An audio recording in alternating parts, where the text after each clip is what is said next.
ছাত্রলীগের সাথে আন্দোলনকারীদের ধাওয়া পাল্টা ধাওয়ায় শেষ বিকেলে রণক্ষেত্রে পরিণত হয় পুরান ঢাকার চানখারপুল এলাকা। ঢাকা বিশ্ববিদ্যালয় এলাকায় প্রবেশ করতে চাইলে শহীদ মিনার ও ঢাকা মেডিকেল এলাকায় বাধার মুখে জড়ো হন কোটা আন্দোলনকারীরা। সেখানেই সন্ধ্যা পর্যন্ত সংঘর্ষের ঘটনায় আতঙ্ক ছড়িয়ে পড়ে পুরো এলাকায়। এখানে আহত হয়েছেন বেশ কয়েকজন। সিলন ফ্যামিলি ব্লেন্ডের কড়া লিকার আর সতেজ স্বাদের পারফেক্ট ব্লেন্ডে স্বপ্নেরা মেলুক টানা। ঢাকা বিশ্ববিদ্যালয়ের পার্শ্ববর্তী চানখারপুল এলাকায় একদিকে ছাত্রলীগ, অন্যদিকে কোটা আন্দোলনকারীদের অবস্থান। পাল্টাপাল্টে হামলা ও ধাওয়া চলে ঘণ্টারও বেশি। সন্ধ্যার আগ মুহূর্তের সংঘর্ষ আতঙ্ক ছড়ায় আশপাশের পুরো এলাকায়।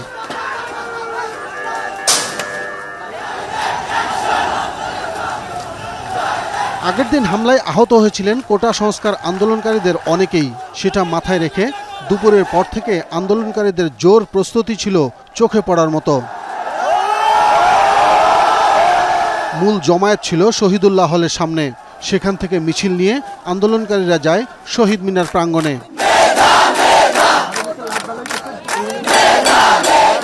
এর মধ্যে ছাত্রলীগ সন্দেহে কিছুক্ষণ পরপর ছড়িয়ে পড়ে উত্তেজনা।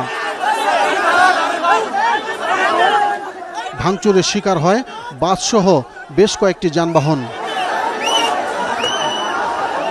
শিক্ষার্থীদের অভিযোগ, শান্তিপূর্ণ আন্দোলন নস্যাৎ করতেই পরিকল্পিতভাবে হামলা চালানো হচ্ছে।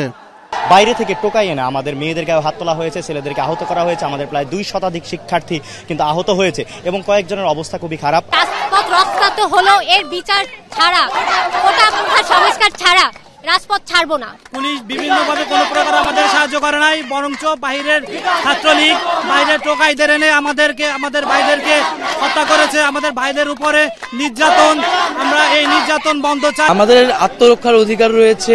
এখানে যদি আমাদের বোনেদের উপর হামলা করা হয়েছে, আজকে যদি আমাদেরকে হামলা করা হয়, আমাদের বিশ্ববিদ্যালয় প্রশাসন আমাদের কোনো নিরাপত্তা দিচ্ছে না।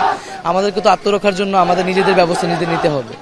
বিকেলের আগ পর্যন্ত উভয় পক্ষ মুখোমুখি অবস্থানে থাকলেও পরিস্থিতি নিয়ন্ত্রণে পুলিশের তেমন কোনো ভূমিকা চোখে পড়েনি।